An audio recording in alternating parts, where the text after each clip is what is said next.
Yeah, SEC opener home, so another late one, but obviously looking forward to being back in front of our fans and in front of the jungle.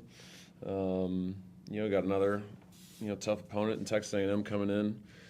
Big win for them on Saturday night against LSU. Tough LSU squad, so really dynamic offensively.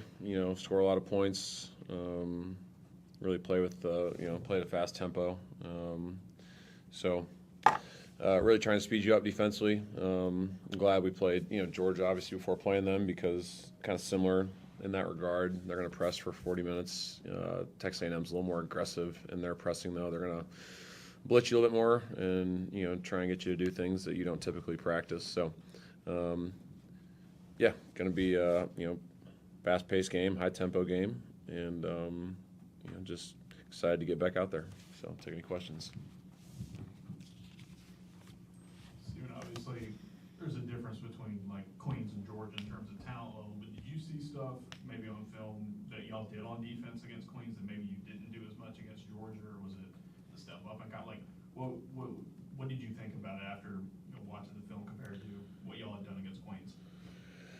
Yeah, it was, we came out and we were aggressive defensively, and, we had two silly fouls. Keyshawn reached with the wrong hand and kind of ran into the guy in the corner. Didn't really affect the play, so I wish they wouldn't have called it. But then Caden has a silly foul early, and then we had two more just kind of whatever hand checks, which I thought were just ridiculous. That in itself kind of disrupted what we were doing defensively because, we felt like we had to, back off our pressure a little bit, and it, kind of set the tone for us, I thought, and we didn't do a good job of just adjusting. And I thought in the Queens game, we were way more loaded in the gaps, and we were connected defensively, and, we did a good job of playing physically defensively. I thought early, with 4 quick whistles, it kind of, we didn't do a good job of adjusting to it as the game went on. Obviously, like you said, there was a step up in talent, a step up in speed, a step up in quickness. They had guards that could really get by us, and the rest of the game we were just hugged up to our men, and we were never loaded to the ball, and we were never in gaps, and we didn't square up our closeouts, and they just drove us. We jumped at like 11 shot fakes, and 7 of those were on the perimeter, and all we talked about in film was staying down on perimeter shot fakes, squaring your man up and loading to the ball. And we just didn't do a great job of doing any of those things, and we as a coaching staff did a really poor job of making the adjustments. So, we just weren't as connected, and it obviously showed. And, we made 127 defensive mistakes if you're just going to nitpick it and look through everything. 127 defensive mistakes, and we're up 3 in overtime with 3 minutes left with the ball. Everyone cuts 3 or 4 of their mistakes out defensively throughout that game. We won by 10. We also missed 12 free throws. So, all that to be said, if we just cut down on some of our defensive mistakes, make a few more free throws, obviously, you're able to get a great road win on the road against a ranked team. So we're right there. We just got to, obviously execute a little bit better and clean a few things up on the defensive side. Yeah, Steven, getting to that point where they play the defense that you want them to play is just continuing to show them on film, here's a mistake, we just got to get 10% better today. How do you teach them or how do you get them to open their eyes that it's not happening? Yeah, we've shown them on film. We've done it in team settings, and this week we did it more in an individual setting. So, what we did as a group, we watched all of our good possessions, and we had 23 really good defensive possessions against Georgia. Problem is, there was like 80-something possessions in the game. So in the other 60 possessions, we weren't very good. So what I did was I broke down every single possession, and I did individual sorters for every player for them to come in and watch with a coach of what they didn't do well. So, we've always shown it on film, and, we just kind of changed up our approach a little bit this week and did it more in like a one-on-one setting to see if that would help impact the guys and let them, just kind of register a little bit more. Because in one-on-one settings, maybe it helps as opposed to doing it in front of the team. So, showed a lot of good stuff, though. Showed a lot of good in front of the team. We kind of talked through today some of the things that we've done this season that, could be effective against A&M. And, it's all in there. It's just a matter of just bringing it out, and just collectively doing it for 40 minutes. We'll go back there. You can really see Phillip growing as the season comes on. Just talk a little bit about what you've seen from him and how important he is to what you need there inside. Yeah, he's been great. He was an unbelievable spark off the bench. 10 points, 10 rebounds, 5 offensive rebounds. He was our best one-on-one defender. He was the best one guarding their guards, and he was the best one guarding their bigs. And we watched film today of him getting in a stance and just getting low and wide. And I challenge my guards, that's what you guys need to look like, because if he can do it, you guys should be able to too. He has a different level of pride than most kids you're going to see, and he's a freshman, and he just does so many things. And I think part of it is Coach Bowman's been doing a great job with Philip, bringing him in, just kind of working with him one-on-one, and I think it's helped to grow his confidence, each and every day. So Philip's been way more present in the practice gym, just getting extra reps in, extra working with IB, and it shows. So for him, he's just got to continue to stay consistent in those things, because you saw what he showed against Georgia is the reason why I recruited him, is because that's the guy I saw playing overseas for the last couple of years. It's just that efficiency and that effectiveness, and his ability to just use his speed and quickness to get to certain spots. And obviously would love to just have him for a couple of years to just develop him, because he can shoot the ball too. We just haven't been able to get that side of the game going for him yet. So he's got a ton of potential, and if he can continue to play like that and give us those minutes off the bench, at the 4 or the 5, it's gonna be great for us. So glad to see him just continuing to grow. When you've got a defense and overall style that's as unique as what Texas A&M does, how do you go about preparing for that quick, Saturday to Tuesday turnaround? Yeah, I mean, we the one positive is we just played against a team that presses for 40 minutes, so we've been able to go against it. St. John's pressed for 40 minutes. Memphis pressed a lot of the game, so we've been lucky enough to go up against teams that have already done that. Theirs is a little more unique because they do more things out of it, and they're way more aggressive, and I think they're better on-ball defenders than most of the teams that we've played, and they create more turnovers off of it. So our guys got to be assertive. They can't be casual. They can't be cool. You watch film, and you'll see games where they're down 16 at SMU, and then all of a sudden they're up 4 with 30 seconds left, and had a chance to win that game. They can flip games really quickly with just their pressure and their ability to just create steals, and they do a great job of sharing it with one another. They are, I think, are 4th in the country in assists per field goals made. So they just do a great job of sharing the basketball, and they do a great job of creating offense from their defense. So for us, it's watching film of what other teams are doing and what doesn't work, and just kind of showing them we've gone against this year, and these are the things that we have to do in order for us to be successful against their defense. With Sway, he 42 minutes in his first SEC game. What did you kind of make of his performance? I know he didn't score, but he was out there a lot for y'all defensively. Pretty good force on the boards as well. Yeah, I have high expectations for Sebastian. And in 41 minutes, he's got to be more impactful when he's in there in the game. Now here's what we didn't talk about this after the game. Elijah was out of the game for 12 minutes. Because there was a moving screen at the other end where the guy basically just knees his thigh, and he had a thigh contusion, and he kind of locked up on him. So Sebastian probably played 5 to 7 too many minutes, and it led to some fatigue late in the game.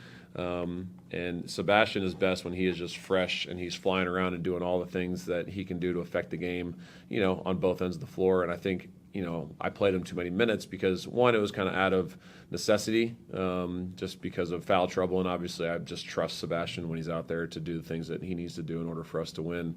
But I need him to be more assertive and more aggressive, and I need him to, obviously do a better job of just finishing around the rim against the better teams on our schedule, because I know he's capable of doing so. And, this will be a good game for him because the ball is going to be in his hands against the press, and he does a really good job of bringing the ball up the floor. And you've kind of seen it, how aggressive he can be and the pace that he plays with. But he plays under control. So I'm excited for him in this game because, I think it's something that could kind of play to his strengths a little bit more.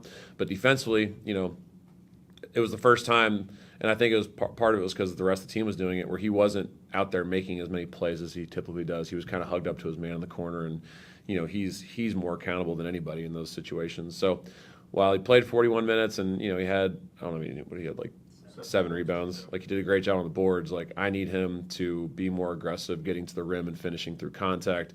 I need him to step out and shoot a pick and pop 3. Like, I need him, to do the things that I know he's really good at. And we got to do a better job of getting the ball in his hands in certain situations because he's such a good passer. But he's got to, when he's out there, he's got to just continue to look to be effective in the ways that we know he's capable of. And part of it was just, Elijah.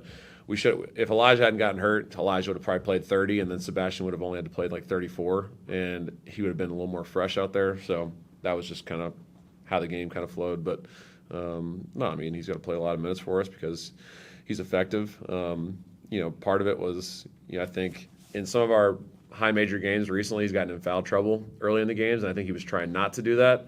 He's a smart enough player, though, to play aggressively without fouling, and that's what I just continue to tell him is like, you can still be aggressive and without fouling. You know what that looks like. So it's the thing that just comes with experience. We got 3 or 4 freshmen out there right now, and they're just continuing to learn and to grow each game.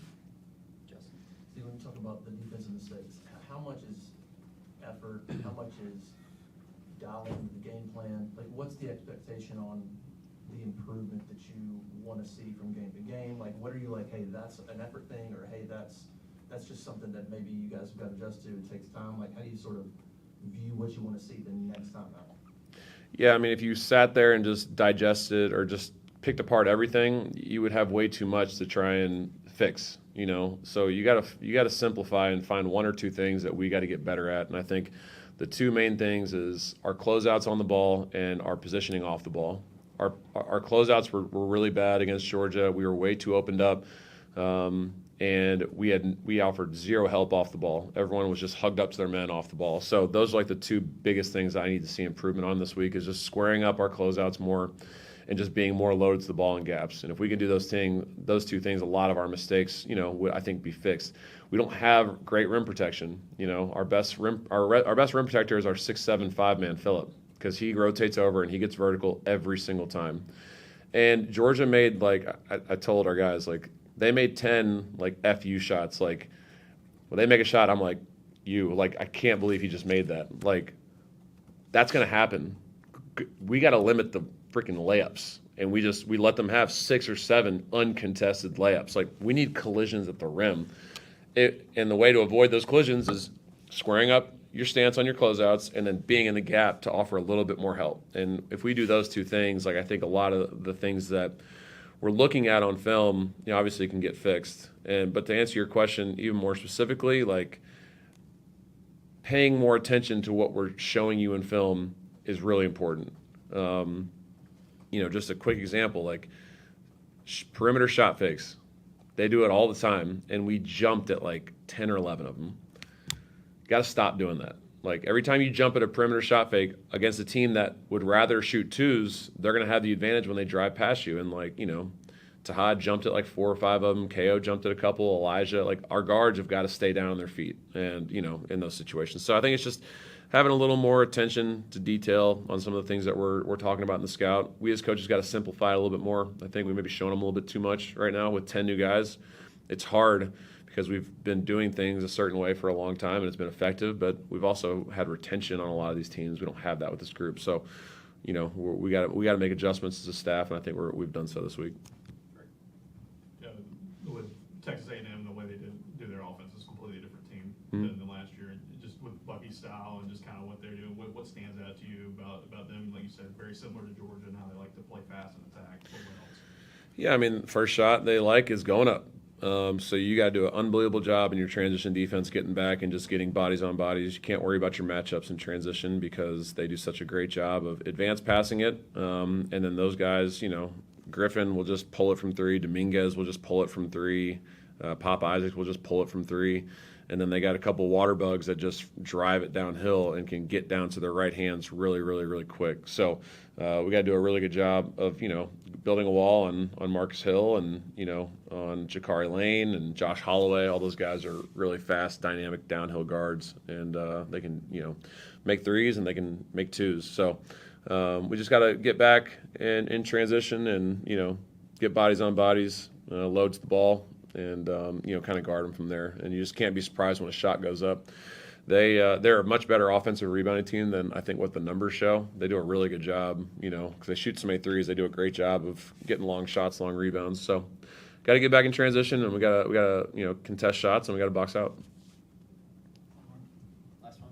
Yeah, you talked about after the Georgia game, like this team can rebound, your team, it can. Just how big has that been? Because at the beginning of the year, there was some questions about that, but you guys have really continued to show against some teams that can rebound like Georgia, how much better than I think is an expectation, maybe Yeah. would say. Yeah, I mean, if you we played 4 teams that were just like enormous. Like Purdue, Arizona, Michigan were all just like they had traditional size as far as like they looked like us last year. So, we obviously the rebounding margin in those games was not what we wanted it to be. But if you look at the rest of the teams we've played on our schedule, I think we've out rebounded most of them. So I thought our guys on the offensive glass were phenomenal against Georgia. 23 offensive rebounds. Is really good. It just shows that we were making multiple efforts, and that's something that I think we're the 13th best offensive rebounding team in college basketball right now. So got to continue to do that, and it's just about effort and just finishing possessions. So we have good athletes, and we have good speed and quickness to kind of get to those 50-50 balls. We got to do a better job though when a shot goes up on the defensive end of all 5 guys hitting somebody, as opposed to we got a couple guys that leak out too often. So got to finish possessions, especially against this team, because they're going to send 5 guys to the offensive glass because they get right up into pressure. So if we can secure rebounds, we can get out in transition and run. So it's really important that all 5 guys kind of finish possessions and stay in the play.